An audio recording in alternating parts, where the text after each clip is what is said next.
This is Johnzo. Today I would like to read a brief passage from the 1937 publication Star Maker, written by Olaf Stapledon, a giant of science fiction. Specifically, I will be reading the preface of the original publication, the word-for-word text as represented in the copy that I possess. Without further ado, I present to you the preface of Star Maker by Olaf Stapledon. Star Maker by Olaf Stapledon, 1937. Preface. At a moment when Europe is in danger of a catastrophe worse than that of 1914, a book like this might be condemned as a distraction from the desperately urgent defense of civilization against modern barbarism. Year by year, month by month, the plight of our fragmentary and precarious civilization becomes more serious. Fascism abroad grows more bold and ruthless in its foreign ventures, more tyrannical toward its own citizens, more barbarian in its contempt for the life of the mind. Even in our own country, we have reason to fear a tendency toward militarization and the curtailment of civil liberty. Moreover, while the decades pass, no resolute step is taken to alleviate the injustice of our social order. Our outworn economic system dooms millions to frustration. In these conditions, it is difficult for writers to pursue their calling at once with courage and with balanced judgment.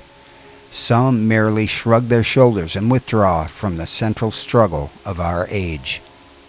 These, with their minds closed against the world's most vital issues, inevitably produce works which not only have no depth of significance for their contemporaries, but also are subtly insincere.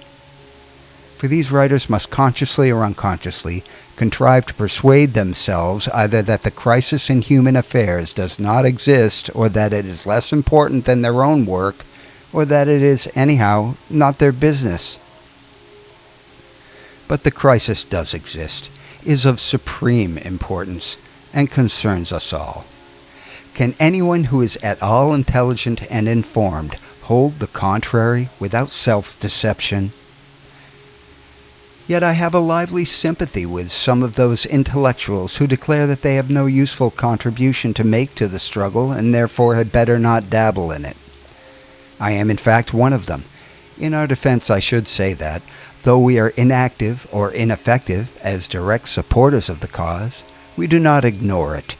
Indeed, it constantly, obsessively holds our attention. But we are convinced by prolonged trial and error that the most useful service open to us is indirect. For some writers, the case is different.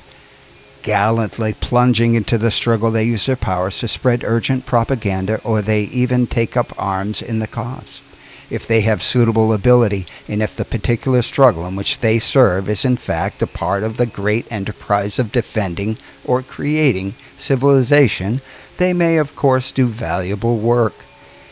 In addition, they may gain great wealth of experience and human sympathy, thereby immensely increasing their literary power. But the very urgency of their service may tend to blind them to the importance of maintaining and extending, even in this age of crisis, what may be called metaphorically the self-critical self-consciousness of the human species, or the attempt to see man's life as a whole in relation to the rest of things. This involves the will to regard all human affairs and ideals and theories with as little human prejudice as possible. Those who are in the thick of the struggle invariably tend to become, though in a great and just cause, partisan. They nobly forgo something of that detachment, that power of cold assessment, which is, after all, among the most valuable human capacities. In their case, this is perhaps as it should be, for a desperate struggle demands less of detachment than of devotion. But some who have the cause at heart must serve by striving to maintain, along with human loyalty, a more dispassionate spirit. And perhaps the attempt to see our turbulent world against a background of stars may, after all, increase, not lessen, the significance of the present human crisis. It may also strengthen our charity toward one another. In this belief, I've tried to construct an imaginative sketch of the dread but vital whole of things. I know well that it is a ludicrously inadequate, in some ways a childish sketch, even when regarded from the angle of contemporary human experience. In a calmer and wiser age, it might well seem crazy. Yet in spite of its crudity, and in spite of its remoteness, it is perhaps not wholly irrelevant. At the risk of raising thunder both on the left and on the right, I have occasionally used certain ideas and words derived from religion, and I have tried to interpret them in relation to modern needs. The valuable, though much damaged, words spiritual and worship, which have become almost as obscene to the left as the good old sexual words are to the right, are here intended to suggest an experience which the right is apt to pervert and the left to misconceive. This experience, I should say, involves detachment from all private, all social, all racial ends, not in the sense that it leads man to reject them, but in that it makes him prize them in a new way.